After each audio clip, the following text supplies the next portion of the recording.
umiiyak ako as in. Umiiyak ako. Tignan mo ngayon, iba na. Kanina, ang saya-saya ng relationship mo. Kasi, pinangunahan ko. Pwede natin ilabas dito yan sa Milk and Wine. Pinangunahan niya talaga. Sabi niya, hindi kayo magtatagal niyan. Hindi ako papayag ko. Dito sabi ko sa kanya, buti gusto mo na ayaw mo pumayag.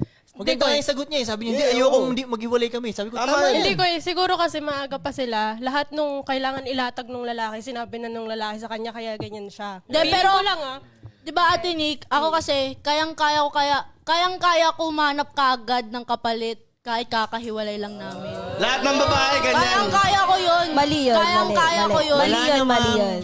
Lahat naman ng 99% Lahat ng ng babae babae, ganyan. kayang gawin yan. Hindi naman nakaka-elib yun eh. Oo, wala naman Diba? nakakabata. Nakaka-elib dun. Kaya nga, kung, Di ba? kung, Hindi naman nakaka-elib. kung nagmamataas ang tanong, kaya mo bang humanap ng malupit na lalaki, ng high value na lalaki? Yun ang nakaka-elib.